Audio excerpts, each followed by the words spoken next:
Sí. Ahora, la voz de la señora. Hola a todos y todas. Mil gracias por estar aquí con nosotras. Qué ilusión decir nosotras. También en el anterior webinar subimos todo mujeres. Y creo que además se crea otro, no sé, otro ambiente. Muchas veces cuando hablamos además de cosas tan delicadas o percibidas como tan delicadas, y además en el que las mujeres también juegan un rol más importante de lo que muchas veces se quiere ver. Y además tenemos con nosotros a tres voces de excepción, tres voces que han pasado mucho tiempo sobre el terreno. Ya sabéis que en este curso hemos intentado dar preeminencia siempre precisamente a las voces que conocen la situación y que nunca se esconden precisamente de haberse posicionado y precisamente se vanaglorian de este tiempo sobre el terreno. Y tres voces además que han hecho que una gran parte de la audiencia en España sea consciente de lo que está ocurriendo sobre el terreno y sea consciente de lo que está ocurriendo sobre el terreno con una perspectiva compartida por las personas que son las personas que están siendo víctimas de precisamente el objetivo de este curso, que es colonialismo y apartheid en la Palestina histórica. Tenemos el honor de tener con nosotros a Teresa Aranguren, a Isabel Pérez y a Olga Rodríguez. Supongo que las conocéis ya no solo por lo que respecta a Palestina, sino por lo que respecta a muchas otras cuestiones, siempre del lado de la justicia. Y si no, os invito a visitar sus perfiles, todo lo que escriben, todo lo que cuentan, porque además no solo escribís, a mí también me gusta cuando habláis y cuando compartís, que también me parece que es un perfil todavía más completo, y cómo hacéis vivir a las distintas audiencias vuestras experiencias. Y precisamente vamos a hablar de esto, de cómo al final la cuestión, el llamado conflicto palestino-israelí, es unos conflictos sobre los que todo el mundo tiene una opinión. Eso es algo que nos queda claro, y esa opinión muchas veces está influenciada por lo que han escuchado en los medios, también en otros procesos de socialización, pero los medios sabemos el rol importantísimo que juegan a la hora de que la gente forme sus propias ideas con respecto a las cuestiones de actualidad.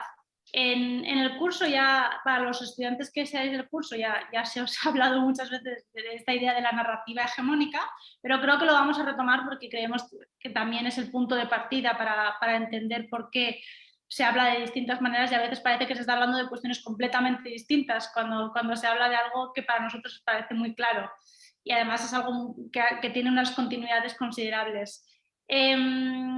Vamos a empezar con Teresa, que precisamente creo que quería poner énfasis en esta idea de las continuidades, y en esta idea de muchas veces cuando se habla de Palestina e Israel hay mucha gente que se remite a milenios atrás, que es algo muy delicado, pero igual no milenios, pero décadas. Sí que es siempre importante tener en cuenta que hablamos de décadas y no es algo que parece tan reciente o es tan reciente como se nos parece intentar presentar, ¿verdad?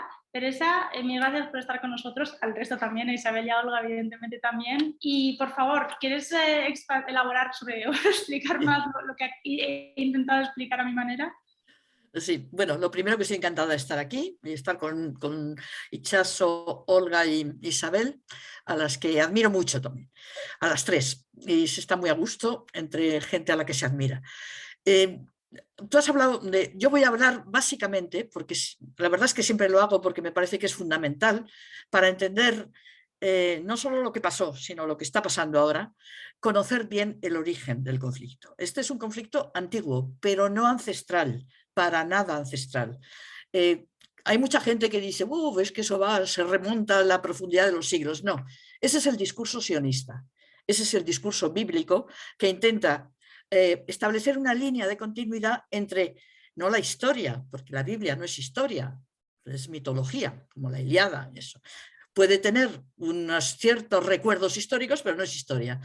Una línea de continuidad entre el tiempo bíblico y el momento actual. Entre medias, toda la historia de Palestina queda borrada en el discurso sionista, desaparece, no existe. ¿Por qué no existe? Porque no responde a la dinámica del discurso, a la filosofía del discurso sionista. Es decir, revela que Palestina ha sido una tierra en la que han pasado muchos pueblos, porque como la península ibérica es una tierra de paso y de cruce, y es una tierra que ha sido bizantina, griega, romana, previamente cananea, que existió un estado llamado de Israel en el siglo, creo que fue del siglo VI antes de Cristo, no, del siglo X antes de Cristo, es el reino de David, y después no volvió a verlo, pero ha habido muchos otros pasos de pueblos, civilizaciones. Eliminar todo eso permite transmitir la idea de que el Estado de Israel actual es la culminación de algo que empezó en tiempo bíblico.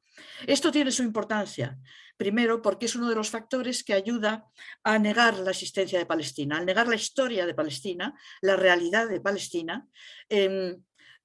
Palestina desaparece, porque si tú niegas el pasado, estás negando también el presente. Si tú niegas lo que es la historia, le haces desaparecer. Por eso yo incido siempre mucho en el conocimiento del origen del conflicto, porque es un origen ocultado, intencionadamente ocultado. Y como digo, es antiguo, pero se le puede rastrear todavía muy fácilmente el momento en el que empieza como conflicto en Palestina. Y es finales del siglo XIX y en concreto, en 1800, la última década, que es cuando se establece la primera colonia sionista en Palestina, en época que es todavía Imperio Otomano. ¿Por qué yo considero que hay que incidir en esto? Primero, porque creo que muchas veces, sobre todo los periodistas, damos por sentado que la gente conoce los términos que usamos habitualmente. Yo estoy convencida que si hacemos una de estas encuestas callejeras, es que las televisiones son muy asiduas, ¿qué sabe usted de Palestina? ¿O qué opina usted del conflicto palestino-israelí? La respuesta más común va a ser, eso no hay quien lo entienda, y seguido de, eso no hay quien lo arregle. Eso es una especie de no opinión que es opinión y que tiene consecuencias, porque ¿a qué lleva? ¿A qué conduce esa opinión de eso no hay quien la entienda, no hay quien lo arregle? A no hacer nada. A decir, como no hay quien lo arregle, más vale olvidarse. A silenciarlo un poco más. Entonces, por eso me parece, eso es una de las causas por las que creo que hay que incidir en el origen, y también porque el origen marca toda la trayectoria del conflicto hasta el momento actual. Quiero decir que el origen no estamos en un terreno virgen, estamos en un terreno minado.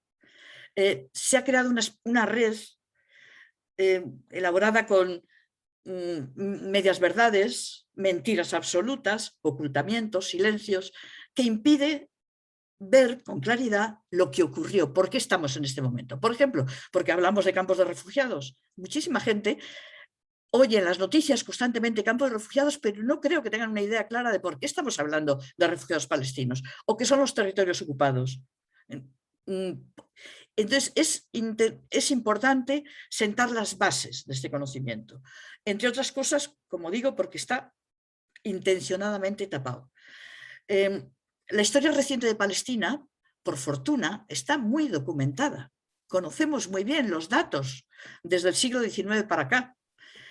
Cuando digo datos, por ejemplo, los censos de población.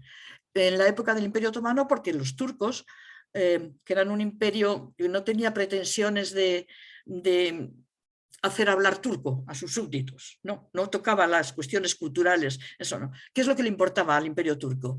Recaudar impuestos de los territorios que dominaba, y para eso tienes que tener todo muy registrado, quién es el propietario de la tierra, qué población hay, etc. Entonces tenemos primero los turcos, pero luego a partir del año 17, la administración británica, que también es muy minuciosa.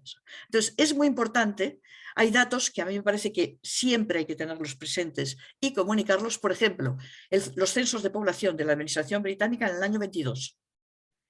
¿Qué es lo que nos muestran esos censos? Bueno, ya había empezado la emigración, colonización sionista, pero todavía no era tan potente, porque es al amparo de la administración británica cuando cobra fuerza.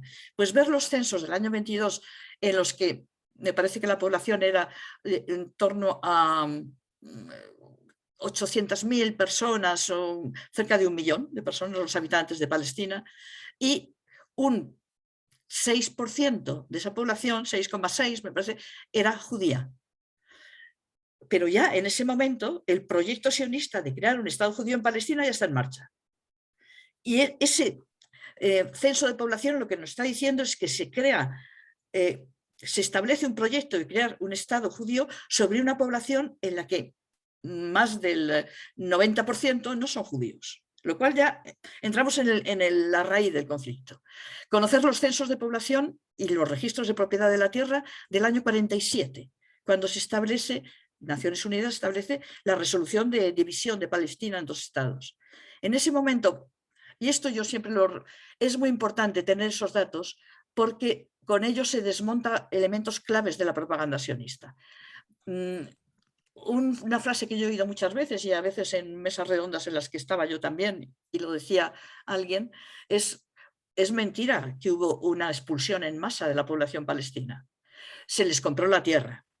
Y como se les compró la tierra, bueno, pues los nuevos propietarios... Bueno, eso es cierto en el inicio. El movimiento sionista empieza comprando la tierra, pero en el año 47, después de 3 décadas de colonización sistemática, de protección británica, las comunidades sionistas en Palestina del 6, casi 7% de la tierra. El resto era propiedad árabe. Ese dato es básico saberlo. ¿Por qué? Porque en ese año es cuando Naciones Unidas, es casi su primera decisión, porque es muy reciente, está recientemente creada, en el año 45, establece la división de Palestina con una parte de territorio para un Estado judío, el 57% me parece del territorio, el resto para el Estado árabe, ¿no? Y sobre esa base. ¿Por qué es importante esto? Pues porque ahí se da cuenta, es fácil ver que por mucho que Naciones Unidas hubiera validado la creación de un Estado judío en Palestina, porque realmente ya la violencia estaba desatada y no se sentía capaz, primero los británicos no se sienten capaces de hacerse cargo de la situación, se encuentran desbordados y se largan realmente, o sea, se lavan las manos. Lo dejan en manos de Naciones Unidas, que está recién creada. En ese momento, el que Naciones Unidas establezca la división de Palestina en 2 estados, teniendo estos datos, lo que uno ve es que, de algún modo, lo que es inevitable, lo que se va a producir después, es la Nakba, es la limpieza étnica, porque no se puede construir un Estado judío en un territorio en el que no tienes la propiedad de la tierra, ni tienes la mayoría demográfica. Todavía en ese momento, en ese territorio no eran mayoría, eran una minoría ya amplia, pero una minoría. Entonces, esto, ¿por qué es importante tenerlo presente siempre? Para no dejarse liar en el discurso imperante, que es el discurso occidental, y el discurso occidental es el discurso sionista, y debemos de saberlo. Por eso he dicho antes que no estamos en un terreno virgen, estamos en terreno minado, y hay que empezar a desenterrar minas y a desvelar el territorio. Esto es importante para gente que tiene pocos datos, que no conoce, pero también para quien ámbitos universitarios, para quien conoce pues, elementos básicos de la historia, pero no tiene presente este tipo de datos o este tipo de conocimientos que hacen que lo que ocurrió, por ejemplo, la expulsión en masa de cerca de 1 millón de palestinos, en el año 49 eran ya cerca de 1 millón, se conozca, pero no produzca escándalo, porque de algún modo se asume como algo, bueno, inevitable y hasta justificable. Porque desde la perspectiva occidental, que es la perspectiva colonial, y aquí introduzco el otro elemento, el establecimiento del proyecto sionista es un proyecto colonial, cuenta con el amparo de Gran Bretaña, que en ese momento es la gran potencia, pero no solo por eso, porque los dirigentes del movimiento sionista, que son europeos, tienen una mentalidad colonial. ¿Y qué supone la mentalidad colonial? Incapacidad de ver la realidad del otro sometido a poder.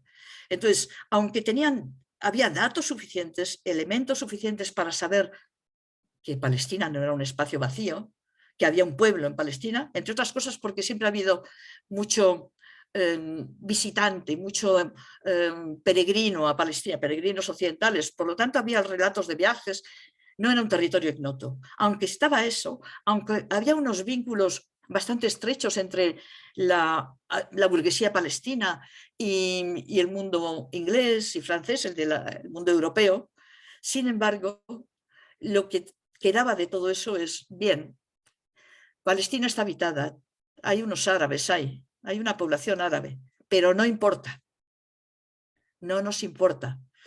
Y esa es la clave de la visión colonial. ¿Por qué no nos importa? Porque vemos al otro no como sujeto, sino como objeto. Como un objeto que puede ser beneficioso a nuestros intereses, si lo convertimos en aliado, o puede ser un obstáculo. Y la realidad de Palestina en ese momento, años 20, 30, 40 y hasta ahora todavía, básicamente tiene existencia en cuanto obstáculo para los intereses coloniales. A mí me parece que todo este, digamos, casi preámbulo de lo que ocurre ahora es una de las claves para entender lo que está ocurriendo ahora, la noticia de hoy y la de pasado mañana y la de que por desgracia tendremos dentro de 2 meses. No sé si me he enrollado como una persiana, pero de momento lo voy a dejar ahí porque quiero ir a las compañeras también. Bien, gracias, Teresa. Sí, al final es una forma también deshumanizar, borrar la presencia de una población indígena, una población nativa, llamémoslo como queramos, pero al final no existen y si existen son como obstáculos o como otra forma, ¿no? Son vidas sin importancia, vidas que puedes sacrificar. Eso es la visión colonial, ¿eh? Claro, pero eso y voy a intentar cambiar el orden de las preguntas que habíamos acordado porque creo que al final el indígena en todos los casos de colonialismo es presentado como alguien con una vida secundaria, pero también como un salvaje, ¿verdad? Como un salvaje que utiliza un elemento clave. Y Isabel, y ese elemento clave es la violencia, ¿verdad? Y es verdad que cuando hablamos de la cuestión en la Palestina histórica es la pregunta inevitable. Y en mayo de 2021, además, me acuerdo, no sé si os acordáis, todas las entrevistas que les hacían a Mohamed El Khor, a Tamer Nafer, a Nur Erekat, a todos los palestinos, en las que la primera pregunta o la segunda pregunta no era qué está pasando en Sheikh Jarrah, no era por qué están construyendo asentamientos, no era qué está haciendo la policía en Jerusalén, era ¿qué opinas de la violencia? ¿Qué opinas de que tu pueblo utiliza la verdad? Sí. Tú que seguro que has, bueno, digo, era Isabel para seguir el orden, pero Isabel, ¿tú cómo ves? O sea, al final tú también has transmitido sobre el terreno y seguro que te has visto enfrentada a esta cuestión millones de veces, ¿verdad? ¿Cómo crees que es posible sortear, si creéis que sortear es una opción, o esta cuestión? Yo personalmente muy pocas veces he preguntado eso, pues porque pensaba que el interés en aquello que estaba cubriendo pues realmente era diferente, ¿no? No sé si me veis, que se me ha ido un poco la batería. Sí. Vale. Yo pienso que hablar de Palestina e Israel, como decía Teresa, es que no es una cuestión de actualidad, es que es una cuestión de descolonización y colonización, ¿no? Entonces, teniendo esto en cuenta, nos vemos en la tesitura de, primero, como periodistas, si estamos preparadas para cubrir esto, ¿no? Porque hace falta tal base contextual y estar tan preparada, no solamente con el contexto histórico, sino también manejar buenas fuentes alternativas para no caer en la polarización de partido de fútbol de A contra B. Jamás Israel. Yo estaba harta de esa polarización desde Gaza. Entonces, buscar terceras, cuartas voces que ofrezcan una visión alternativa, incluso unas soluciones originales, y de ahí que además me pusiese incluso a seguir estudiando desde Gaza. Hice un curso de Peace Journalism porque estaba un poco quería teoría sobre eso, quería teorizar un poco todas estas dudas que me saltaban, porque además no es fácil trabajar desde ahí con tanta presión, querer trabajar para llegar a fin de mes, pero sin por ello vender un producto informativo, ¿no? Como si vendieras unas manzanas.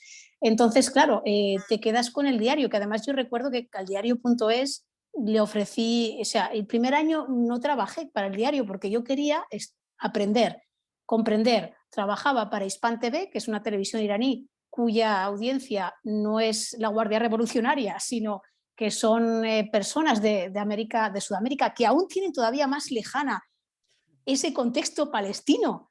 O sea, aún es más complicado para este tipo de personas, pero es verdad que la televisión te da otros recursos que te pueden ayudar. Entonces, ¿cómo llegar a todas las audiencias sin, digamos, repetir tantas veces que sí en la resolución 194, que si la Nakba? Pues es que, por ejemplo, para el mundo es imposible decir eso, pero el mundo sí que te diría, pregúntale qué opina de los cohetes, ¿no? ¿Qué pasa con esos cohetes que están matando? Pues es que, la verdad, todo lo que estamos aquí es que es asimétrico total, que lo hemos hablado muchas veces y no nos cansamos de repetir que esto es un llamado conflicto, pero es asimétrico en esta semántica de militar, es que no cabe. Vamos a ver, estoy hablando de, por ejemplo, recuerdo uno de las últimas noticias que cubrí para El Mundo, que fue un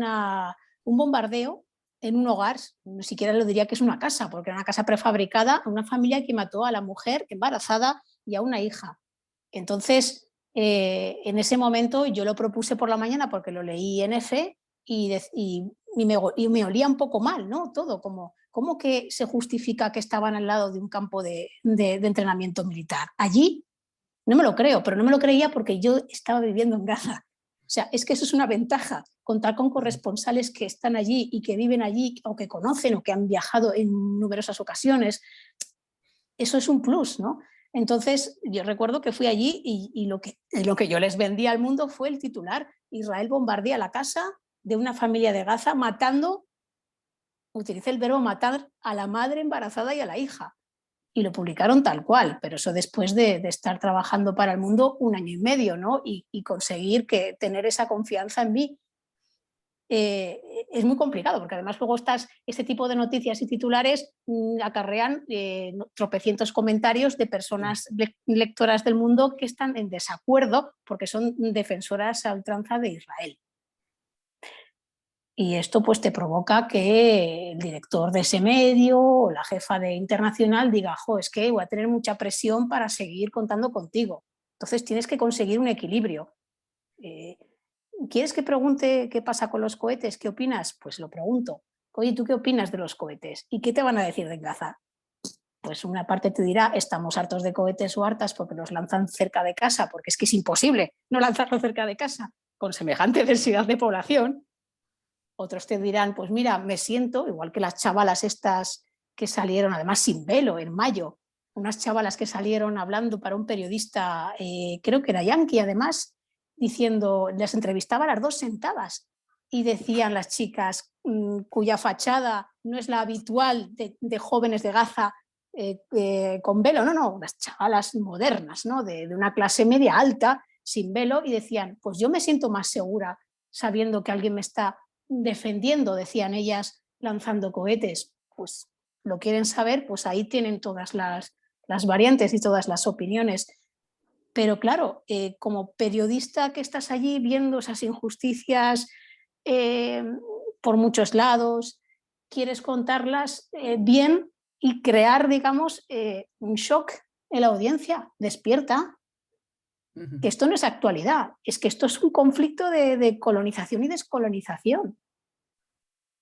O sea, una de las pocas piezas más allá de la actualidad que me compraban, sobre todo eran en el diario, en la sección de Desalambre, porque era derechos humanos. Y recuerdo que fue sobre los decolonizers, la familia Bronstein, que está trabajando y trabaja muy duro y que se ha ido ya de Israel por las presiones que tiene, viven en Bruselas, pero eran pues eso, los aliados de la causa palestina, y como ellos, pues tantos historiadores revisionistas como Ilan Paqué, entre otros, que se ponen, digamos, en la misma línea que historiadores palestinos que ya hablaban de limpieza étnica. Entonces, hay que, creo, insistir en intentar penetrar en la audiencia estas ideas a través, ya no de yo como Isabel Pérez que firma, sino como abogados de derechos humanos, organizaciones internacionales, incluso israelíes, como B'Tselem, no, crear un impacto.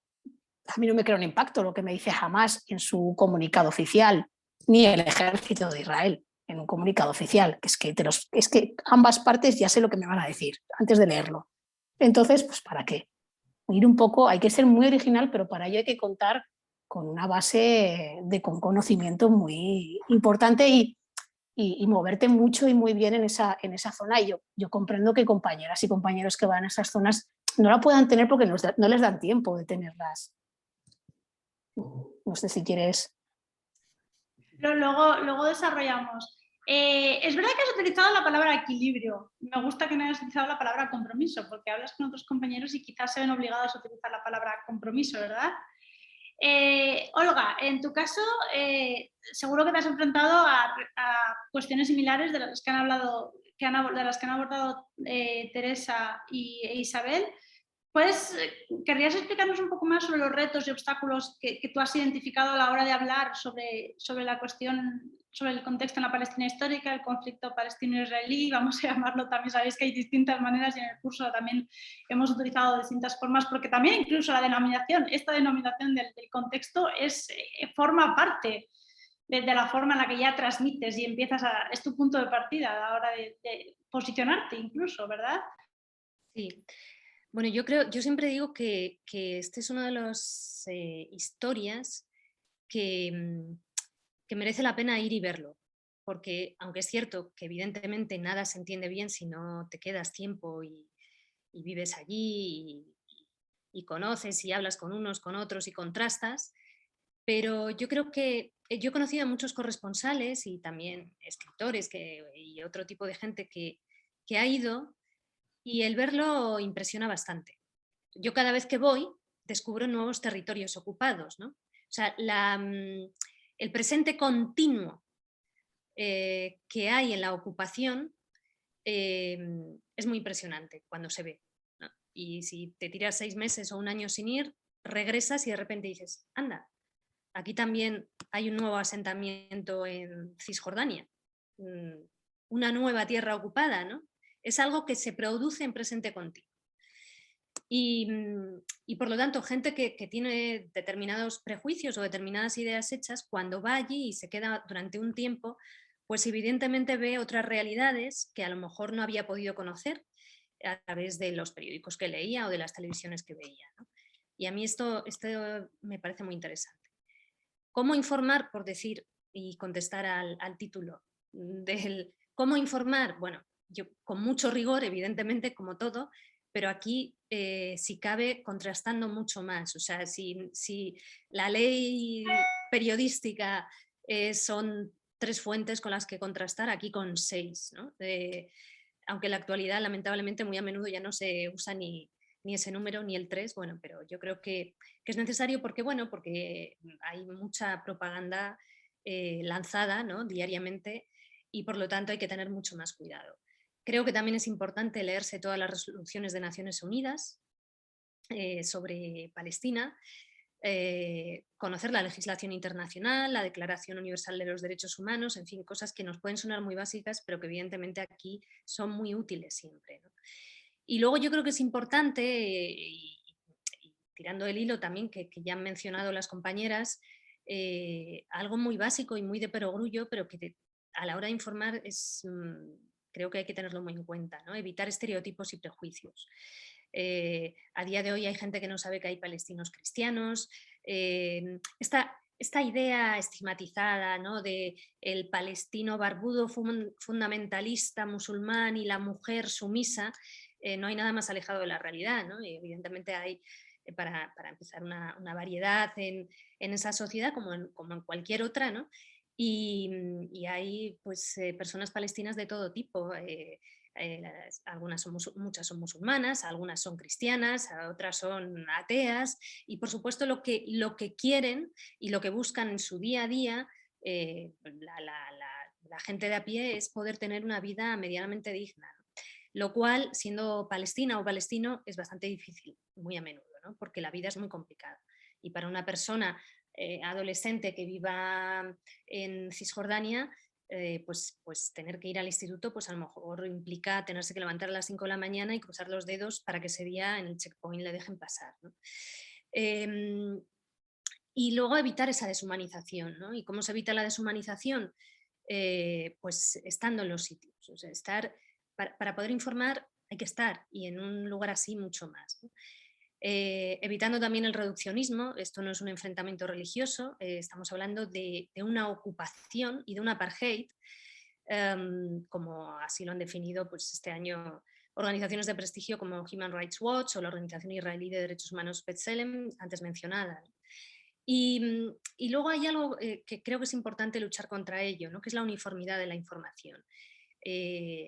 Como cada vez más se prescinde de las personas corresponsales o enviadas especiales a los sitios, pues claro, si tú estás en Madrid o en Barcelona o en Pernambuco y tienes que informar de lo que pasa en Cisjordania o en Gaza, de lo que pasa en los territorios palestinos, pues si no lo estás viendo, lamentablemente mucha gente no considera que no tiene más remedio porque no está lo suficientemente informada y no tiene las herramientas suficientes para poder distinguir la propaganda de lo que no es propaganda, que echar mano de esta tan terrible que es la equidistancia, ¿no?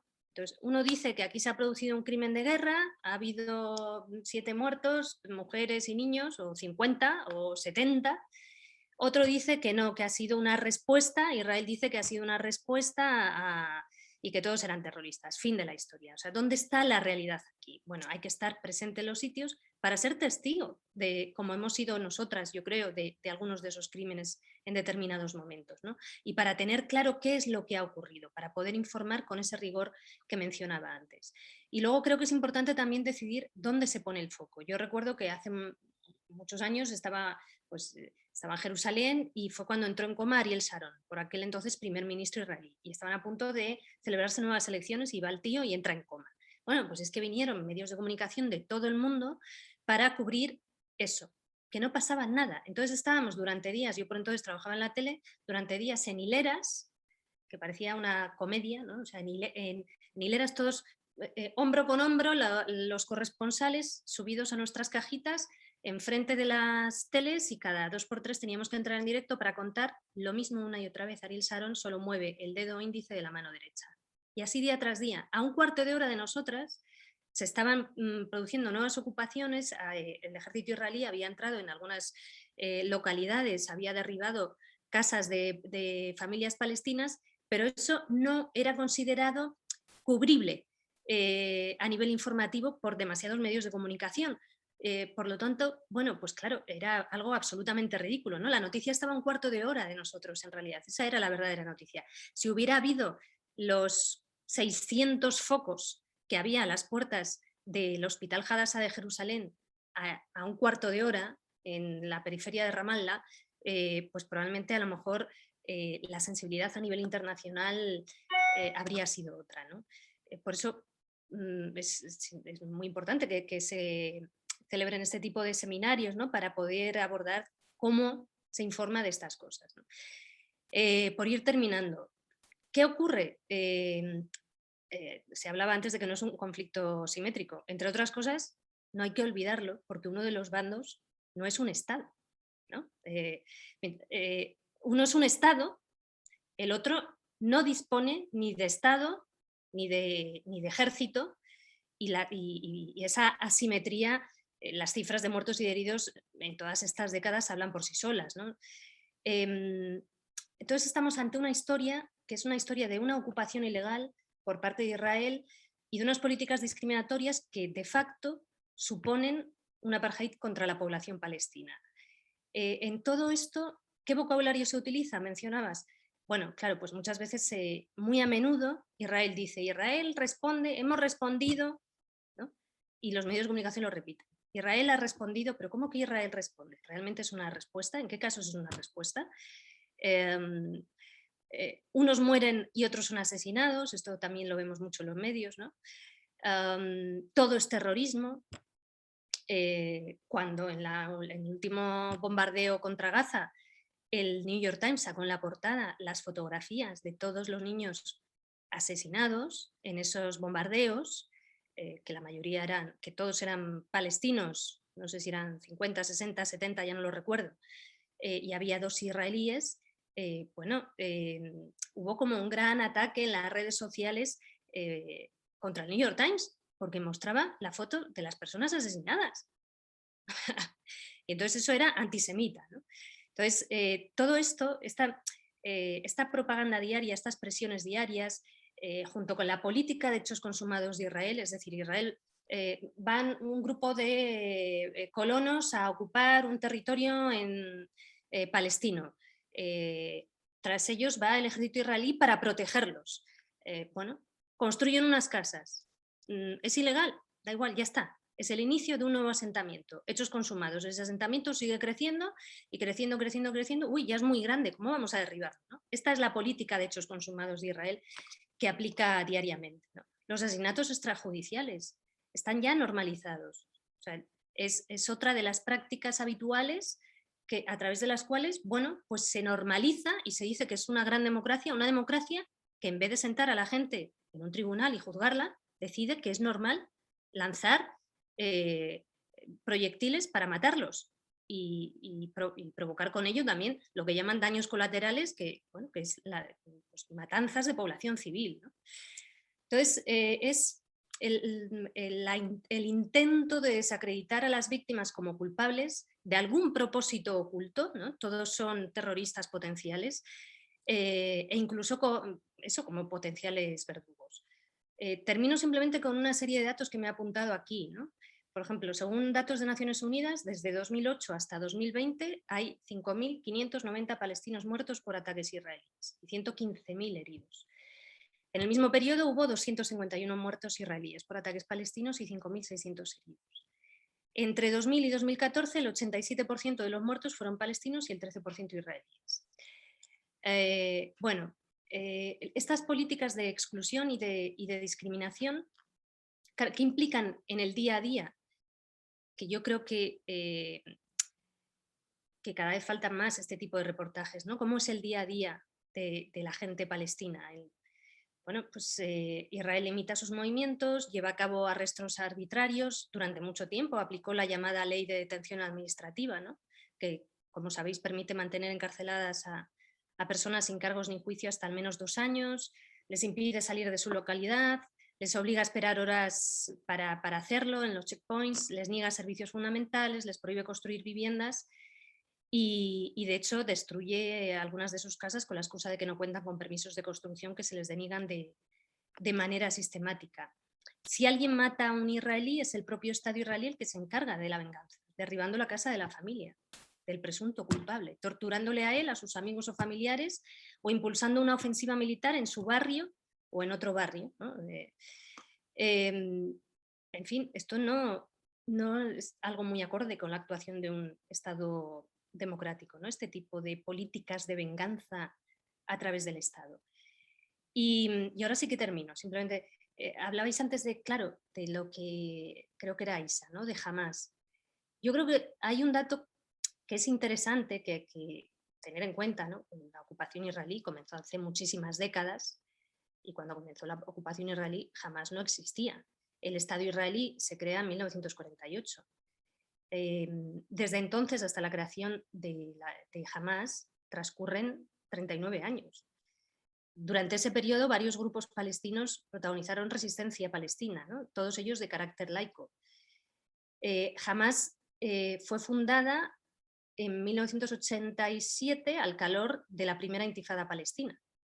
Lanza su primer cohete en 2001, 53 años después del inicio de la ocupación, expulsión y discriminación de los palestinos así en gran masa, ¿no? Creo que esto de por sí merece una reflexión. Mil gracias, Olga. Ha sido completísimo.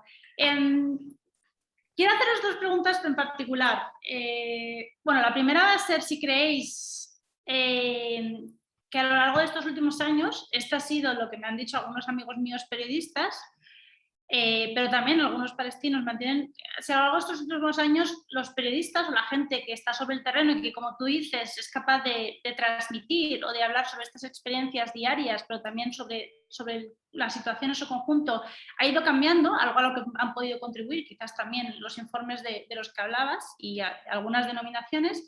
Y me gustaría saber si vosotras estáis de acuerdo y si vosotras incluso en el ejercicio de vuestra profesión, aunque siempre habéis sido lo suficientemente valientes como para expresar algo que muchos otros periodistas no expresan, si vosotras también habéis visto evidentemente incremental y progresivo, y esperemos que vaya más cambio de paradigma, cambio de narrativa, cambio de discurso. ¿Seguimos el mismo orden, si os parece? Teresa, tienes el micrófono apagado. Ahora sí, ¿no? Que sí, hay cosas en el lenguaje, en el uso de determinados términos, que han cambiado en el sentido de que se ajustan más a la realidad. Por ejemplo, yo recuerdo en los años 80, el ejército israelí ocupaba toda una franja en el sur del Líbano, de territorio, y se llamaba franja de seguridad. Y los teletipos que llegaban, por ejemplo, de Reuters, yo lo recuerdo, era una no man's land, tierra de nadie. Claro, era una tierra libanesa ocupada por el ejército israelí. Eso ha cambiado, ese tipo de cosas, pero en otros aspectos creo que se ha retrocedido. Por ejemplo, antes Olga ha empleado una palabra clave para cualquier información sobre Palestina: ocupación. Ahora se podría hacer un estudio de las crónicas que llegan de allí, cuántas veces se utiliza la palabra ocupación, porque es poquísimas. Poquísimas. Entonces, se habla, por ejemplo, de colonias ilegales. Todas son ilegales. Claro, si tú dices estas colonias son ilegales, es que das por supuesto que otras son legales. A veces son ilegales para la legislación israelí, por esto lo que ha mencionado antes también Olga, colocan una caravana y eso todavía no está legalizado por las autoridades israelíes, pero después se va. Entonces, yo creo que sí que ha habido avances en determinada terminología, pero en lo que es los elementos clave, yo creo que no se han mejorado mucho. Hay términos que son engañosos de por sí. Yo, como antes he hablado del origen, y sigo pensando que el origen siempre tiene que estar presente. La Nakba tiene que estar presente siempre. Yo recuerdo una crónica en el día 15 de mayo. Estaba yo en Jerusalén, tenía que hacer una crónica de las celebraciones de la creación del Estado de Israel, que son pues hasta muy emotivas. Hay una hora en la que tocan todas las sirenas, los coches se paran, etc. Y claro, pues eso hay que contarlo. Pero yo me empeñé en contar también que ese mismo día es la celebración de la Nakba. ¿Y qué hice? Pues irme a las ruinas de la aldea de Lifta, que está cerca de Jerusalén, y una parte de la crónica era también hoy se conmemora esto. Entonces, creo que eso hay que mantenerlo, pero que hay que tener mucho cuidado hay que revisar los términos que usamos, no solo el que no aparezca el término ocupación, sino lo que ha mencionado Olga, es importantísimo. Siempre las ofensivas israelíes, porque siempre son ofensivas, casi siempre, son operaciones de respuesta.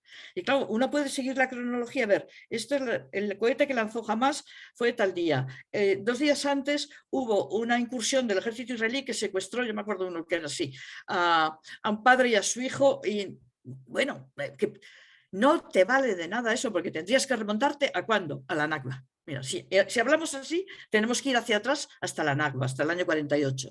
Y en ese sentido, el cuidado con el lenguaje, y creo que hay que hacer mucho hincapié en recuperar la palabra ocupación, que está prácticamente desaparecida. Incluso a veces me he encontrado crónicas periodísticas, de periódicos, en los que se habla de territorios en disputa, que es la terminología israelí. Y ahí es donde hay que apoyarse en lo único que nos podemos apoyar muchas veces, que es en lo que consideramos legislación internacional. Es decir, ¿qué es lo que dice la ONU? Jerusalén. Bueno, yo tengo el problema siempre que veo muchas veces, incluso en la televisión en la que yo trabajé, un programa, por ejemplo, en el que te aparecen imágenes de Jerusalén, la Jerusalén vieja, la Jerusalén oriental, pone capital de Israel. Claro, eso es territorio ocupado, según la terminología de la ONU, según la legislación internacional, pero ¿cuántas veces se habla de Jerusalén como capital de Israel? Pues casi está normalizado. Entonces, hay que promover un estado de alerta del periodista, que tiene que ver también con la búsqueda de información, como ha dicho antes, me parece Isabel, alternativa. Hay que buscar fuentes, porque las fuentes oficiales están contaminadas. Hay que ser consciente de eso. La versión imperante, yo lo he dicho antes, es la versión occidental, y la versión occidental es la versión israelí. No es una versión objetiva, ni mucho menos, es de parte, y hay que tenerlo en cuenta. Por lo tanto, hay que buscar la realidad, hay que buscar qué ha pasado, los datos, no quedarse, solo voy a terminar.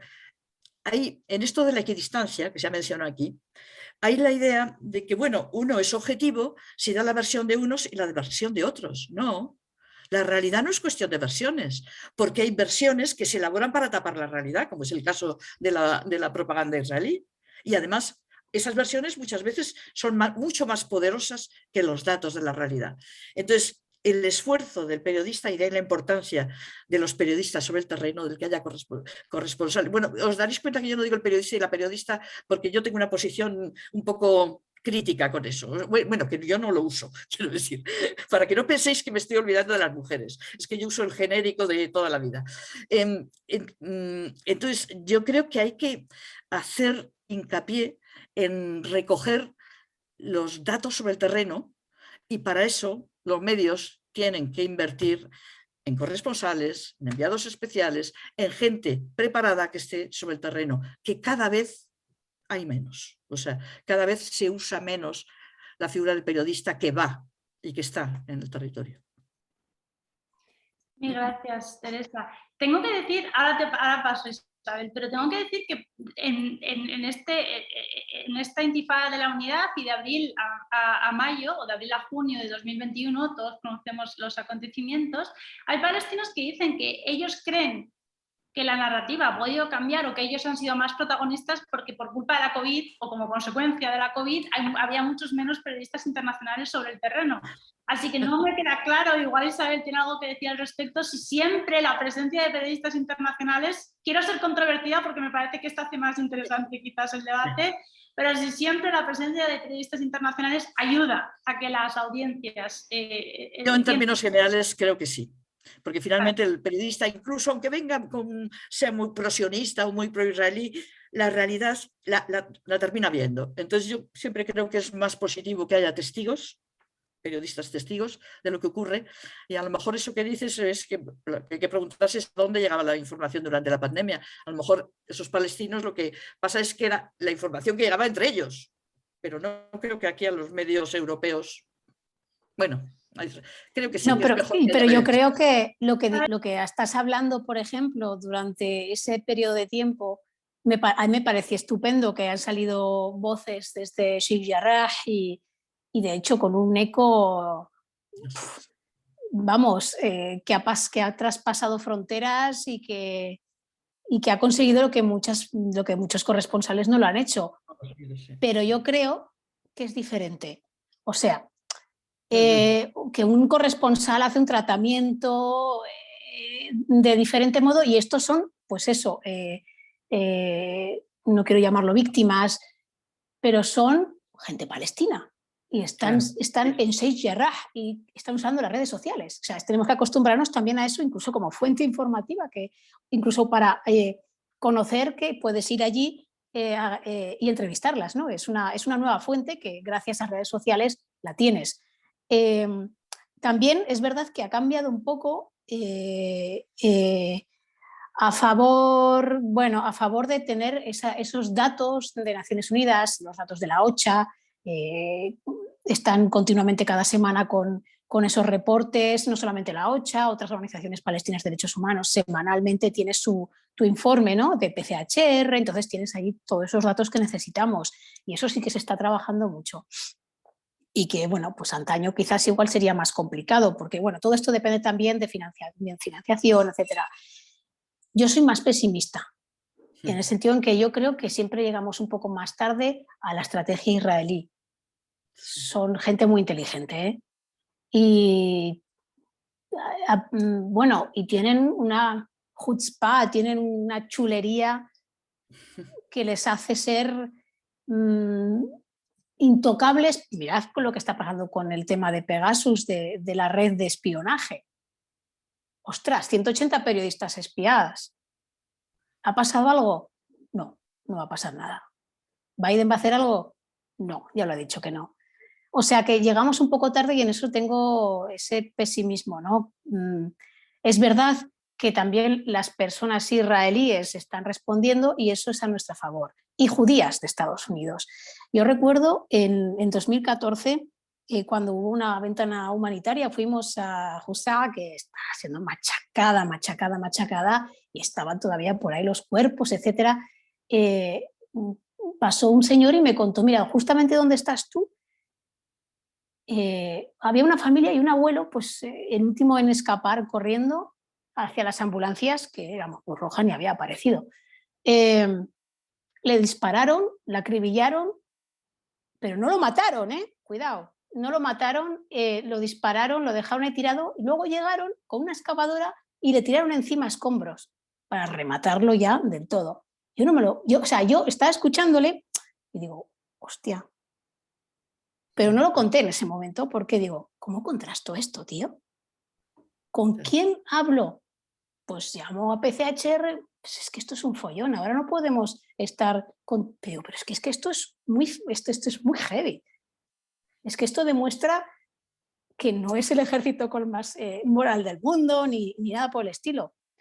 De repente termina todo y aparece Breaking the Silence. Y uno de ellos cuenta esta historia. Y digo, joder, pues ahora sí que sale. O sea, gracias a esas voces israelíes. Sí. Pues no sé por qué lo hacen. Bueno, me imagino que sienten una culpa, un peso, están pasando por un periodo de estrés postraumático y necesitan soltarlo, pero por lo menos lo están diciendo. Pues gracias, por ahí sí que veo que nos está ayudando, pero no por nuestra estrategia de aceptar un campo semántico más adecuado o mostrar tal, porque es que al final, si el jefe de edición o la jefa te dice, tía, no me pongas aquí colonización, ahí me ha pasado, pon ocupación. Y digo, bueno, pues por lo menos me deja decir ocupación, pero no me dejaba decir descolonización. Yo creo que por ahí, pues sé que vamos un poco mejor, pero bueno, que es que hace falta muchas herramientas, luego para estar equiparadas a la estrategia israelí. Hace falta saber hebreo, leerte cada mes 800 informes que hacen desde el Instituto Nacional de Estadística para ver el nivel de apartheid que tienen, que ya no lo sacan en hebreo toda la información que sí que demostraba el apartheid. Porque ya saben que personas están revisando en hebreo qué está pasando allí. Hace falta herramientas es que mucha gente no las tenemos, o sea, y que tardas más, o sea, tú te mandan una crónica, no vas a estar diciéndoles, oye, no, la crónica te la mando en una semana, no. No hay una paciencia para hacer periodismo digamos, a fuego lento tampoco, Cuando lo hay, pues vale, sí, te sale una o dos, pero queda como algo anecdótico y pesa durante unas semanas que se mueve en redes sociales, pero quizás luego cae en el olvido. Y eso es todo lo que voy a decir hasta ahora. Mil gracias, Isabel. Me parece clave porque no lo hemos abordado y a mí, como no conozco tanto el mundo periodístico, más allá de tener amigos periodistas, me imagino que al final es un mundo jerarquizado en el que tienes siempre un editor, supongo. No sé si supongo que ha sido el caso de vosotras tres, que te avisa antes cuando es un texto, que te llama después cuando es una retransmisión en directo. Y entiendo que eso también tiene un peso, que nunca se puede hacer girar toda la responsabilidad, poner toda la responsabilidad sobre los hombros del corresponsal sobre el terreno. Y creo que eso es algo de lo que podemos pecar muchas veces, ¿verdad? Igual hay un libro de estilo, corregidme de nuevo si me equivoco. No sé, si queréis ahora hablamos de eso, pero Olga, yo no sé si tú eres pesimista, si tú eres optimista, si he leído todo mal, o la gente con la que hablo tiene una opinión completamente contraria. ¿Tú cómo lo ves? Sobre todo este año, que parece que es cuando hemos podido experimentar si de verdad la narrativa ha cambiado. Yo, como diría aquel, tengo para todo, no solo para esto, el pesimismo de la razón y el optimismo de la voluntad, ¿no? Evidentemente en la vida todo es una correlación de fuerzas y aquí la correlación de fuerzas pues está muy claro quién tiene la fuerza y quién tiene todas las herramientas y quien tiene además el apoyo del de otras grandes potencias, ¿no? Pero sí que es cierto que la verdad es muy contundente siempre, ¿no? Por eso antes hablabais, tanto Teresa como Isa, del tema de la equidistancia. Claro, o sea, ¿cómo alguien puede pensar que decir una cosa y su contraria, una cifra y su contraria es el buen periodismo, ¿no? Habrá que decir la cifra verdadera, porque las verdades existen y una mesa es una mesa y no una nave espacial, ¿no? Bueno, pues esto que es absolutamente básico pues para todo. Y como las verdades son contundentes, a veces Israel pierde la guerra de la narrativa y eso ellos lo saben y eso les pone nerviosos porque evidentemente deja al descubierto violaciones de derechos humanos sistemáticas, ¿no? Y rompe el propio relato que Israel pretende vendernos una y otra vez, ¿no? Contestando a tu pregunta sobre lo ocurrido este año, a ver, fíjate, yo creo que fue fundamental que Mohamed Al-Kur hable también inglés. O sea, creo que eso fue clave. Sí. O sea, que fíjate el poder de los medios y el hecho de que y la importancia de que el tema esté dentro de los espacios de los grandes medios de comunicación y sobre todo de los medios de comunicación anglosajones. Y por lo demás, pues no sé, ahora que hablabais pues sobre la marcha, no sé por qué me he acordado, pues por ejemplo, de Shadi, ¿no? Un palestino en un pueblo de Cisjordania, que él siempre me dice, joder, si es que yo no reivindico esta cosa que dicen del nacionalismo, o sea, yo es que no reivindico ni mi palestinidad, o sea, yo no reivindico nada, yo lo que quiero es que me dejen tranquilo, pero es que aunque yo no quisiera pasar por palestino, ellos me recuerdan todos los días de mi vida que lo soy, porque al serlo, pues supone que no puedo cruzar libremente, que no puedo moverme libremente, que no puedo llegar siempre a mi trabajo con libertad, que solo puedo acceder a determinados tipos de trabajo, mi pueblo ha sido ocupado y hay nuevos terrenos que han sido ocupados, si me voy del país durante un tiempo para trabajar fuera me arriesgo a no conseguir papeles para volver, etcétera, etcétera, etcétera, ¿no? Y estas cosas yo creo que a través de las historias de personas, ¿no? La historia de Mohamed y Nura al-Kurd, que es una historia, pues eso, que viven, su abuela ya vivía ahí, ¿no? En un barrio de Jerusalén Este, y esta historia nos cuenta muchas cosas, ¿no? Y ellos han sabido ponerla y colocarla en los medios de comunicación durante este último año, ¿no? ¿Y qué supone esto? Bueno, pues hemos podido entender que les quieren echar de su casa como a otros han echado antes, ¿no? Que detrás de la acción de esos colonos en Jerusalén Este no hay voluntades exclusivamente individuales, sino un proyecto de ocupación colectivo estudiado que cuenta con el apoyo del ejército israelí y que en definitiva consiste en poblar más barrios de la parte oriental de Jerusalén para que de facto quede como un lugar con una mayoría judía. Y aquí nos metemos en el tema que para mí, sin esto no se entiende nada, que es la cuestión demográfica. O sea, la cuestión demográfica, ¿qué es? Israel se define como un Estado judío, que de por sí, claro, luego podemos hablar también de esto de que habla por todos los judíos del mundo, o sea, siempre, continuamente, ¿no? Y como se define como un Estado judío, para mantener esa característica de Estado judío necesita mantener una mayoría judía. Y eso lo marca todo y lo explica todo. Y en función de eso sigue ocupando territorio, ¿no? Y en función de eso sigue practicando la apartheid, porque claro, si no, la presencia de personas palestinas, pues llegaría un momento en el que esa mayoría judía podría verse en peligro. Entonces, claro, hay palabras como, por ejemplo, el portavoz de los colonos israelíes en Sheikh Jarrah, Jonathan Joseph, que en más de una ocasión ha explicado cómo operan las cosas.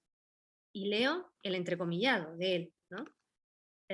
Tomamos casa tras casa, toda esta zona será un barrio judío. No hemos terminado el trabajo, después iremos al siguiente barrio y tras ello iremos a otro. Nuestro sueño es que todo Jerusalén Este sea como el oeste, la capital judía de Israel, ¿no? U otro colono lo relata así, abro comillas, lo veo como la continuación del proyecto sionista, el regreso a Sion. ¿A costa de los árabes? Sí, porque los llaman árabes, no palestinos, ¿no? Ya también para... pero nuestras instituciones también fueron construidas a costa de los árabes que vivían aquí y el propio Estado de Israel también fue construido así. Bueno, esta ocupación continuada, ¿no? Que al mismo tiempo hace inviable la creación futura de un Estado palestino, porque si Gaza está aislada de Cisjordania y totalmente bloqueada por las tropas israelíes, si Cisjordania es un territorio desunido, como un queso gruyère, con ciudades y pueblos rodeados por controles militares o por el muro de separación y con carreteras de uso exclusivo para israelíes, pues evidentemente todo eso impide la conexión de los territorios palestinos cisjordanos y dificulta el desplazamiento de sus habitantes. Y si a su vez Jerusalén Este está siendo desconectada de Cisjordania a través del muro y de la ocupación que ejercen los colonos, construyendo asentamientos y protegidos por el ejército, pues más inviable aún, ¿no? O sea, este discurso, los jóvenes palestinos este año han sabido contarlo muy bien, a través de sus propias realidades, ¿no? Y realmente ha habido un entrismo, por decirlo así, que yo creo que yo no lo recuerdo anteriormente a ese nivel de potencia en medios de comunicación estadounidenses, ¿no? Y creo que algo tan simple como que alguno de ellos, como Mohamed Al-Kur, haya vivido en Estados Unidos, conozca bien esa cultura, sea un tío de mundo y abierto y hable inglés fenomenal, ha tenido mucho que ver. Sí, creo que tiene todo el sentido del mundo. De hecho, él daba una entrevista, esta semana se publicaba una entrevista de él a un medio americano en el que él decía que durante tiempo se había dado cuenta de que él utilizaba a veces un lenguaje distinto en árabe y en inglés, que en inglés era más moderado, menos asertivo, menos pasional, y que ahora empezaba, y hace poco, relativamente poco, se dio cuenta de que no, de que si estaba cabreado en árabe porque tiene derecho a estar cabreado por todo lo que está pasando, ¿por qué no va a estar cabreado en inglés y utilizar las palabras que tiene que utilizar? Y a mí me pareció que era una de las claves, escuchar a lo que consideramos como víctima, que muchas veces a la víctima en este conflicto esperamos que solo llore, evidentemente que van a llorar, pero que solo llore, que se posicione como víctima en vez de posicionarse como el palestino cabreado de joder, me están destruyendo la casa y tengo derecho a estar cabreado y tenemos todos derecho a estar, no sé si también habéis sentido, o por lo menos a mí es lo que más me gusta de Mohamed y Mona, pero sobre todo de él, porque él lo dice claramente. Es muy potente también, lo que pasa que claro, a ella yo solo la he escuchado en árabe, pero es muy potente y el discurso que dio en la universidad, ¿no? Sí, cuando se graduó. El discurso de Birret, sí. Pero él sí. También es poeta y creo que eso claro, también es una fuerza añadida. Lo que dice en esta entrevista, que la compartí con los estudiantes y que os animo a leer, es que él aprendía antes a expresarse de forma poética que a expresar lo que estaba viendo en la calle con términos como colonialismo, asentamiento, settler colonialism, apartheid, y que eso le ha servido para luego darse cuenta de que puede decir esas palabras y de que al final, como con una confluencia de factores, que es lo que decías tú, pues es guapo, es joven, utiliza los medios sociales, es inteligentísimo, es poeta y sabe utilizarlas, habla muy bien inglés, ha permitido que, y esto es lo que, no sé si estás de acuerdo conmigo, lo que dice un amigo mío, es que en vez de ir él mendigando, aparecer en los medios por ser palestino, son los medios los que él ha recibido tanta atención que se han visto obligados a darle voz. Pero yo creo que también es un caso de... Bueno, él ha humanizado, digamos, la víctima palestina y la gente lo ha visto como uno de nosotros. Estamos utilizando esta... Igual que pasó con la Tamimi, una rubia con ojos azules. Digo yo, pero claro, tú la ves, nosotras las veríamos, pero son palestinos, o sea, pero no. La gente lo está viendo como una persona occidental. Bueno, pues Mohamed habla perfecto inglés, lo que acabas de decir, se sabe emular en la sociedad americana y bueno, son como nosotros, ¿sabes? O sea, yo no he hecho un estudio, un análisis, pero estaría bien ver también cuántas veces ha salido Mohamed y cuántas veces ha salido su hermana. Sí. Yo soy muy... A ver, esto es así, o sea, realmente la gente busca bueno, a lo que voy es a decir que ella tiene velo. Entonces, claro, ella será más el prototipo, estereotipo palestino, pero él es más moderno. Entonces me gustaría, ojalá me equivoque, me gustaría saber cuántas veces ha salido él y cuántas veces ha salido ella. Es esa duda que se me queda aquí dentro. Ojalá me equivoque. Yo tampoco creo en el buenismo de los medios estadounidenses, porque al final seguramente lo han hecho porque, claro, esto vende, ¿no? Y al final, pues, no es que de repente se hayan vuelto pro-palestinos, que el New York Times, telita marinera con el tema palestino, que de hecho ya en Gaza se encargaba y seguramente se encarga de un poco de ir captando a gente, pues eso, periodistas palestinas que sacar de allí y que muestren, digamos, y que tengan una opinión contraria jamás a la violencia, que pueda legitimar a cierta narrativa israelí. Y eso es muy peligroso. Y mucha gente ha caído. Y algunas personas de ahí han salido. Pero yo no... Me alegro muchísimo, ya te digo, los hermanos El Kurd son unos crack y me gustaría que siguiese así. O sea, realmente el problema del idioma es fundamental. Si no sabes comunicar más que en árabe, como le ocurre a la gran mayoría de la población en Gaza, que al final están hablando con un espejo y no pueden hablar a otras audiencias, pues es un grave problema. Aunque le pongas una voz en off, un voice over encima y tal, y la traduzcas, no es lo mismo, claro, si habla tu idioma. Pero de todos modos, aquí he de decir que todavía estamos muy acostumbradas a preferir una crónica o una intervención en este tipo de conferencias de una persona española que una persona palestina. ¿Cuántas veces me pasó a mí que me dicen, hablas en esta conferencia sobre un tema de Gaza? Y digo, pues tienes aquí al lado un gazatí que te habla perfecto castellano. ¿Por qué no habla él? Es que no lo, ¿sabes? La audiencia no se personaliza y no lo ve como nosotros. Yo no sé si estás hablando de esto, por ejemplo, pero antes de este webinar ha habido 3 webinars. No. Conferencias. No, pero está bien saberlo también. Gracias, Ichazo. Te prometo que ha habido solo palestinos. Sí. 4 palestinas la semana anterior. O sea, eran todo, pero precisamente porque estoy de acuerdo con eso, porque creo que ellos nos lo reclaman y hay que escuchar a los palestinos. Hay veces que un español puede analizar o puede retransmitir como periodista, como esto, pero es a partir siempre de voces palestinas.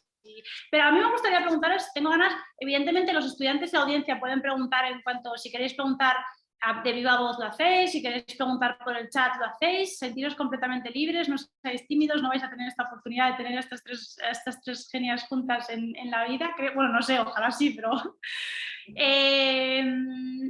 ¿Cuál es la historia o el reportaje o la retransmisión o la intervención, llámalo como queráis, la acción que más creéis que más os ha venido al público a deciros esto me ha hecho replantearme lo que opino sobre el llamado conflicto o sobre el contexto de la Palestina histórica? Si podéis identificar uno específicamente, algo que creáis que haya contribuido, porque se supone que de esto estamos hablando y entonces al final también podemos aprender quizás entre todas a qué es lo que funciona, porque al final lo de Mohamed El Kurd es verdad que es porque es guapo y todo, pero funciona.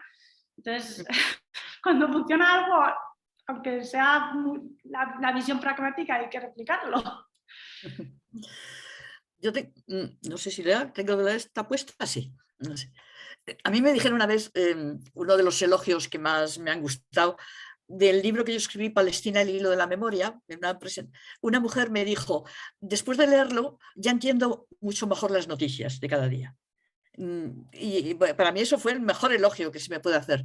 Ahora, en lo que estábamos hablando de qué es lo que puede llegar más, yo creo que a veces funciona muy bien esto que estabais mencionando, el palestino o la palestina que sabe inglés, que tiene un aspecto moderno, que es una chica guapa. Bueno, eso tiene más capacidad de impacto en el tema de Palestina y en cualquier otro. Debemos de ser conscientes de eso. En cualquier otro siempre alcanza más audiencia, convence más a alguien que tiene una presencia y una capacidad de manejarse más consistente. Más. Pero también se da lo contrario. Yo también tengo la experiencia de la búsqueda por parte de los medios de comunicación de aquello que refuerza el estereotipo. Hemos hablado de estereotipos. Bueno, el estereotipo de la sociedad palestina como una sociedad atrasada, eso que se manejó, como yo he dicho antes, desde el comienzo, o sea, negando una realidad palestina, porque la sociedad palestina en los años 20 no se diferenciaba mucho de la española. O sea, había ricos, pobres, hombres de negocios, campesinos, poetas y comerciantes, de todo había, ¿no? Y era una sociedad en desarrollo, bueno, más atrasada que la inglesa del momento, porque evidentemente, pero como lo era la sociedad española. Y eso no se vio. ¿Cuál es la percepción, que el estereotipo que todavía funciona y que la propaganda sionista consiguió lanzar? Pues la idea de que Palestina era un desierto por el que de vez en cuando pasaba un árabe a camello. Esa era la percepción que tenía un europeo entonces. La que hay ahora no es exactamente igual, pero es continuidad de esta, que es los palestinos son una gente pobrecitos, que a lo mejor tienen razón, pero es que eso, finalmente el progreso, la civilización occidental, que eso es Israel, pues es lo que va a triunfar porque ellos están atrasados. Tal. Por eso me parece que es importantísimo, para romper este esquema, simplemente datos de la realidad. Por ejemplo, potenciar, antes se ha mencionado el tema de la poesía. Bueno, es que eso es la parte sustancial de la expresión artística de las sociedades árabes y en especial de la Palestina. O sea, que un recital de poesía concita a una audiencia masiva, cosa que aquí sería impensable. Hacer hincapié en todos aquellos aspectos que muestran una sociedad compleja, como todas, pero y en desarrollo y en la que hay esto, porque el estereotipo lo que intenta es fijar la imagen por ejemplo, de la mujer palestina tapada y sumisa. Yo recuerdo en el año 2002, en la intifada segunda, en el año 2000, en Belén había habido un niño como de 11 años, que era hijo de un cuadro medio de Fatah, le había matado un francotirador del ejército israelí cuando iba a la escuela. Entonces, los funerales de aquel niño fueron masivos a tope. Estaba, se puede decir, casi toda la ciudad de Belén allí. Y recuerdo que en el cortejo, en primera fila, iban los curas franciscanos cogidos del brazo con los imanes de la mezquita y toda una masa de gente detrás, y había como en la tercera fila, iban muy delante, una fila de mujeres tapadas, vestidas casi como con chador, que no es para nada una vestimenta propia de Palestina, ¿no? Y yo pensé, todas las cámaras, mañana esta va a ser la imagen del funeral. Y recuerdo haberle dicho a mi cámara, mira, esa imagen no me interesa nada, ella sé que es muy llamativo, pero no representa lo que estamos aquí. ¿Qué tenemos? Más de unas 10.000 personas y hay aquí 10 mujeres tapadas y el resto, mira cómo van, que vean como nosotras. Entonces, y sin embargo, bueno, evidentemente la crónica que yo hice no fue ese el titular, pero yo lo vi después, la imagen en casi todas las televisiones fue esa, la que reforzaba el estereotipo. Y entonces, creo que el periodista tiene que hacer una labor también de lavado interno. O sea, tenemos que ser conscientes que vemos aquello que estamos predispuestos a ver y no vemos muchas veces aspectos que son más significativos de la realidad. Si no se hace previamente un trabajo de revisión de nuestro modo de enfocar y mirar la realidad, ¿no? Gracias, Teresa. Isabel, ¿tú tienes alguna historia que crees o que te hayan dicho que ha cambiado la perspectiva? Recuerdo una que me comentaron muchas personas, pero es, pues eso, la típica de sangre, pues un caso de también 2014, pues una niña no recuerdo cuántos años tenía, pero muy pequeñita, bombardeada por un dron, también en una ventana humanitaria, que iba a su casa a buscar agua de salga, a buscar ropa con sus otros hermanos, y la bombardearon, le hicieron pedazos. Entonces, claro, al contar esto, o sea, y fuimos hasta allí con su padre, que nos fue a llevar al lugar donde la bombardearon, y claro, iba recogiendo pedazos de la niña. Entonces, pues lo apuntas así y dices, joder, es que al final siempre hay que recurrir al shock este de sangre y la narrativa de guerra antes de la narrativa de paz, porque la gente no parece que se sienta, digamos, golpeada por ejemplo, igual con pues, la demolición de casas palestinas en Cisjordania, ¿no? Algo habrán hecho.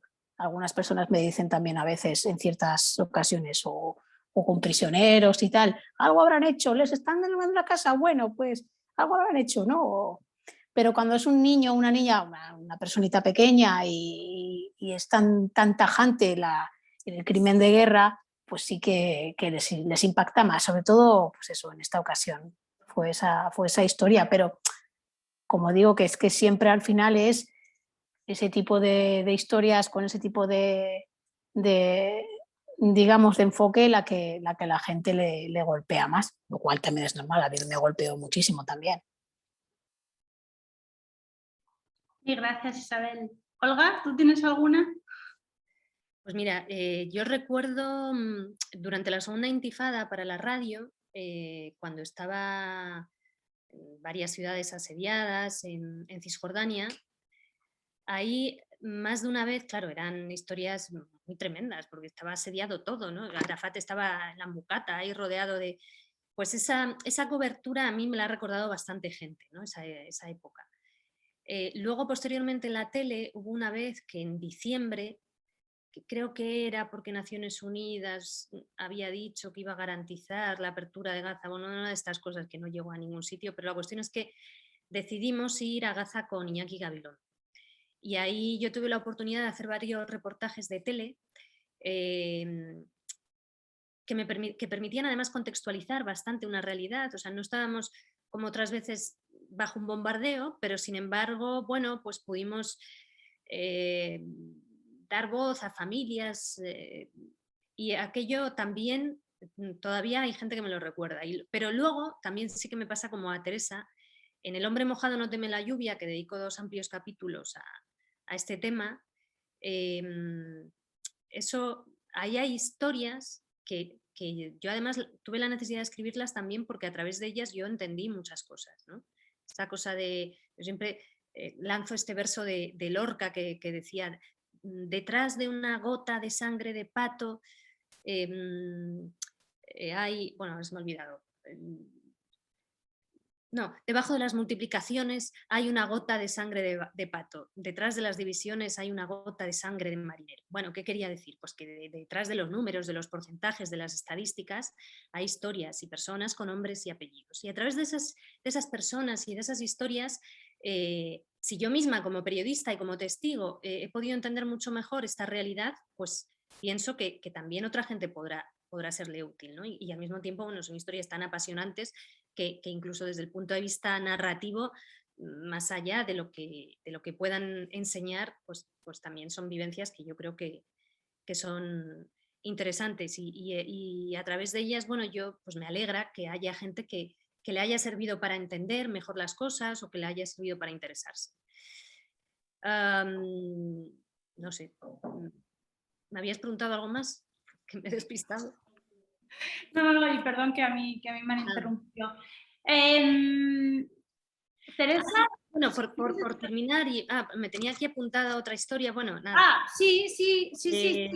Os iba a pedir, no hay preguntas de los es ahora o nunca, esto es como las bodas, y si no, si queréis que añadir algo, seguro que aprendemos todavía más con esta última intervención, que es cuanto más presión tienes encima pero más adrenalina sueltas. Olga, ¿te parece bien que empecemos, que sigamos el mismo orden? ¿O sí. Estás ya lanzada con... Teresa, que además creo que querías decir algo. Sí, no, es que se me ha ocurrido sobre... yo creo que una de las dificultades que tiene la información periodística, la noticia, y quizá por eso, en el caso de Olga, estoy segura que también, algunas veces hemos tenido que recurrir al libro para contar de verdad lo que pensamos que es la realidad. Es que la noticia es difícil provocar identificación del que está viendo la noticia en su casa con la gente que has presentado. Entonces, yo creo que es importante también hacer el esfuerzo, desde el punto de vista informativo, de contar lo que pasa cuando no pasa nada, la cotidianidad, cuando no hay el gran bombardeo. En eso yo siempre, y además lo he recomendado siempre a colegas que iban por primera vez a la zona, mi técnica era situarme en un checkpoint por ejemplo, el que había en Calandia, cerca de Ramallah, a la entrada de Ramallah o en otro, y esperar a que pasen cosas. Y pasan. O sea, esperar a que llegue la mujer, como yo recuerdo haber visto, con una bolsita de plástico de la compra llena de tomates, y verla frente a un soldado muy jovencito, que podía ser su hijo, que empieza a sacar los tomates de la bolsa, así, y a tirárselos al suelo. Pum, 1, 2, 3, y la mujer allí, con un niño quieta, sin mirar al soldado, que es una cosa que yo, por ejemplo, he visto que es muy habitual, que en los checkpoints la gente, los palestinos que pasan, y las mujeres palestinas igual, no miran, miran de frente. No quieren ni tener ese contacto visual con el soldado. Entonces, ser capaz de transmitir esa humillación cotidiana de los checkpoints, cuando no hay bombardeo, ni muertes, ni sangre, ni eso, creo que es una tarea del informador también. Yo voy a terminar con... tengo una crónica de guerra de la que me siento especialmente orgullosa. Y realmente no es una crónica de guerra, es del año 2002, de la misma época en la que menciona Olga, en la que el ejército israelí realizó una operación atroz en toda Cisjordania, sobre todo en las ciudades de Cisjordania, y que estuvieron sometidas a toque de queda, pues en algunos casos durante semanas. El caso más grave fue el de Belén, que fue cuando rodearon la iglesia de la Natividad, etc. Bueno, en ese contexto no se podía acceder, estábamos en Jerusalén casi todos los periodistas, y no había medio de llegar ni a Nablus, ni a Ramallah, ni nada, porque estaban bajo toque de queda e imposible acceder allí. Pero descubrimos que el chofer que llevábamos nosotros, el palestino conductor, sabía de un caminito por el monte, por el que llegar a Belén, vía Bet Yala, bueno, por el hospital, no sé qué, tenías que ir andando, claro. Y conseguimos, durante varios días, llegábamos hasta el centro de Belén. No nos podíamos acercar a la iglesia de la Natividad porque estaba cercada, pero por lo menos teníamos una imagen de la ciudad, que era una ciudad muerta, totalmente sin nadie en la calle, la gente metida en sus casas, era toque de queda. Y una de estas incursiones que hicimos a pie, desde una ventana, se asomó un señor y nos dijo, bueno, welcome to Palestine, lo primero. Y le saludamos y nos hizo un gesto de tomar el té. Bueno, total, que allí entramos. Antes de llegar a esa casa, habíamos pasado por toda una calle en la que algunos portales tenían unas cruces marcando el portal, unas cruces verdes, así grandes. En una de esas casas vacías entramos y vimos que estaba, o sea, los habían detenido a los de la casa mientras estaban tomando café. Estaba todo, los pozos del café todavía allí, las tacitas y eso. Y en esta casa en la que entramos, pues estuvimos hablando con ellos, nos explicaron que a sus vecinos de esa casa los habían detenido hacía 2 días, no sé. Y en la casa estaban el padre, la madre y los abuelos, el padre y madre que eran abuelos, y los hijos que eran matrimonio, y ella estaba embarazada. Como no podía acceder al hospital, le faltaban días para dar a luz. Bueno, pues estaban pensando si podría llegar una vecina que era matrona y eso.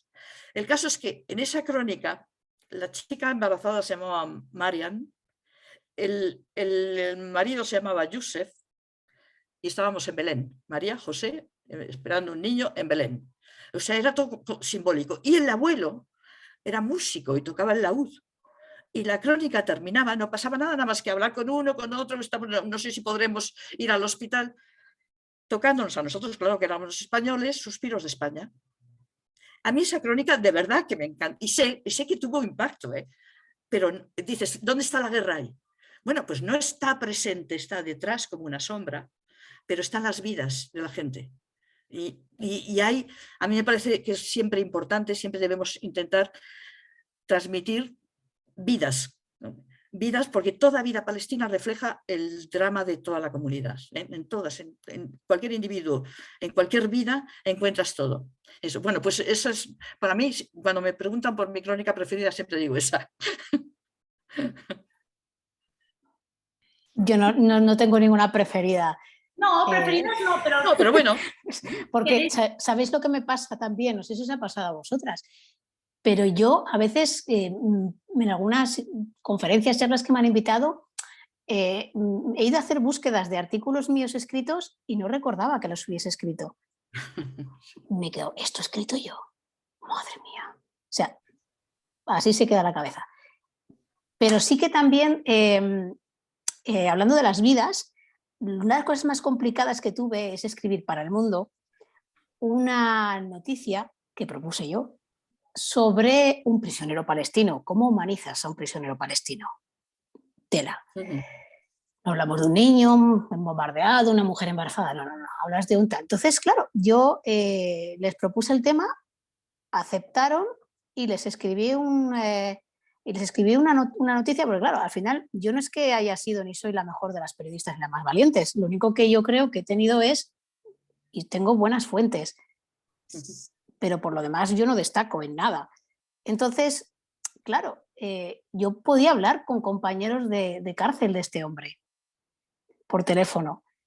Entonces, pues claro, yo empecé a descubrir, a humanizar quién es este Bilal Kayet, al cual después de muchísimos años, y no hablo de 8, no me acuerdo exactamente cuántos, le iban a soltar por no sé enésima vez y al final hicieron pues la técnica esta de presión psicológica, que es para volverte loco, de meterlo en el busta, en el autobús.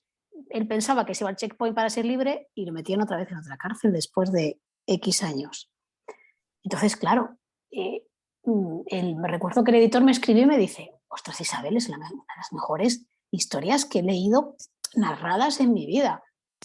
Por eso digo que, insisto, que eso, que a mí me has invitado aquí, Chaso, a contar el tema de audiencias, pero vamos, que yo simplemente caí en Gaza porque me tocó, no porque lo elegí, y lo único que pienso y que creo que sí, que es muy necesario tener esa visión tan potente de profesional como tiene Teresa y Olga, impoluta a mi parecer, que son dos personas a las que son referentes para mí, y que en mi caso no llego ni a la mitad de este nivel, tampoco el de años de experiencia, pero que la fuente también te puede hacer fuerte, ¿no? Para sacar una buena historia y ver un poco por dónde puedes hacer que esa audiencia se sienta enganchada, lea y diga y reflexione, aunque sea una audiencia que para nada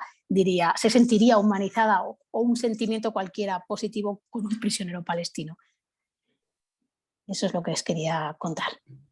Yo no estoy de acuerdo, pero bueno, dejo constar si estáis los tres aquí, yo tampoco. Si estáis los tres aquí es por lo profesionales de primera que sois y porque también tenéis un respeto a la población palestina que no existe en la mayor parte de los medios y no contribuís, y no he visto que nunca hayáis contribuido a esa deshumanización de la que hemos hablado durante mucho tiempo y eso es empatía, y yo creo que el periodista puede ser empático, aunque habrá gente que diga que el periodista y el académico y el investigador no tiene que ser empático y tiene que ser neutral y bueno.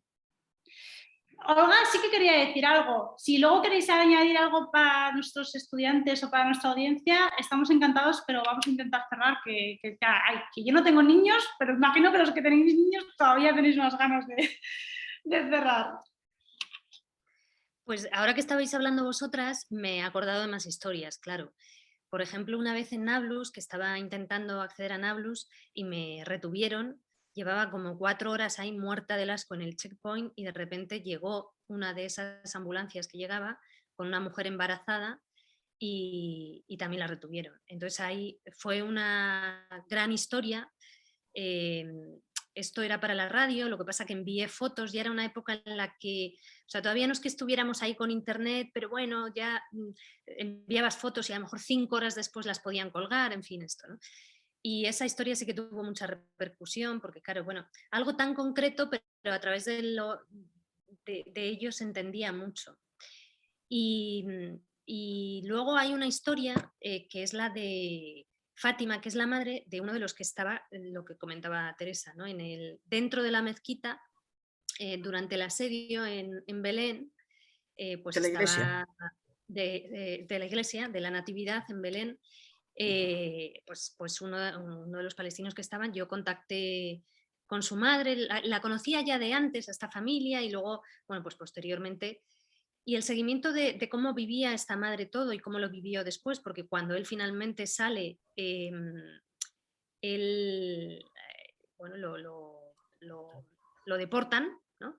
es uno de los deportados, pues todo aquello, ¿no? O sea, a ella la arrestaban, o sea, mientras él estaba en la iglesia, a ella, yo podía hablar con ellos, o sea, hablábamos a veces por teléfono, entonces a ella cada 2 por 3 la arrestaban y se la llevaban y la sometían a un 3er grado, ¿no? A la pobre mujer.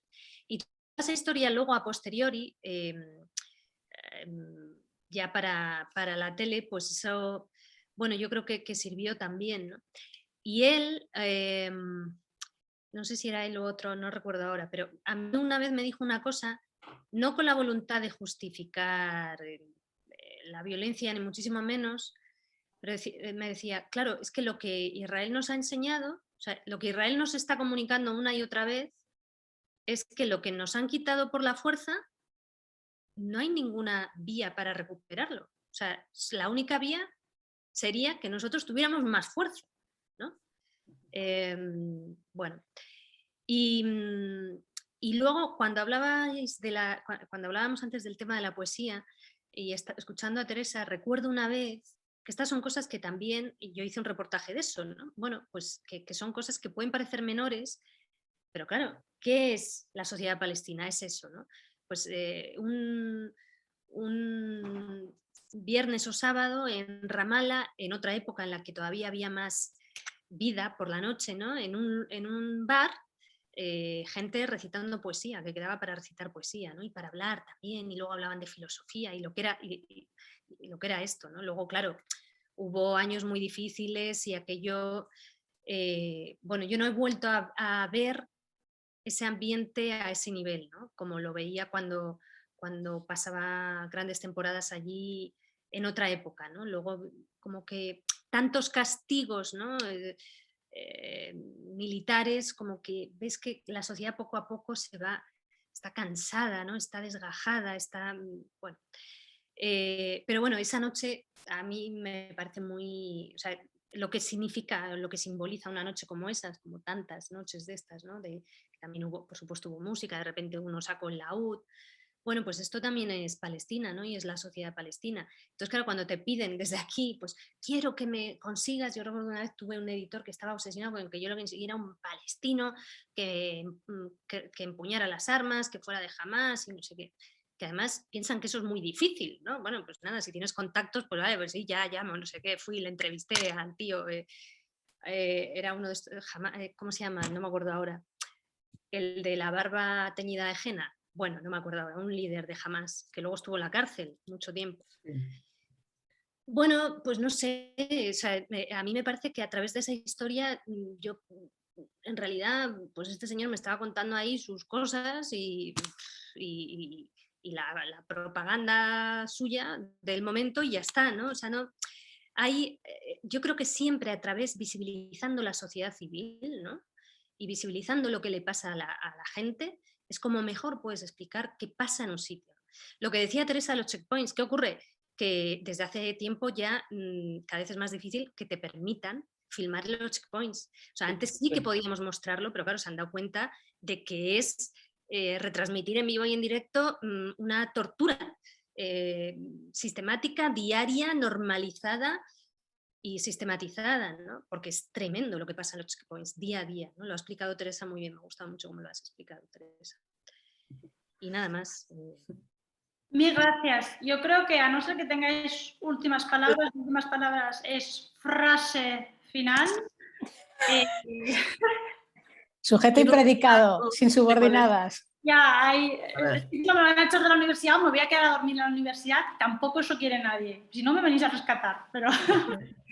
Teresa, dime. No, yo quiero decir primero que estoy en desacuerdo con Isabel, porque es muy modesta. Y Isabel ha hecho crónicas excelentes. Lo que pasa que es bastante más joven, desde luego que yo. De eso no hace falta mucho para ser más joven. Pero bueno, que es la más joven de las tres, me parece. Y que bueno, quiero matizar eso. Y de lo demás, que gracias por hacer este encuentro y que siempre tenemos cosas que aprender, pero que me está muy bien recordar también. Recordar lo que pasa en Palestina y lo que pasó. Yo vuelvo a mi manía de siempre recordar el origen.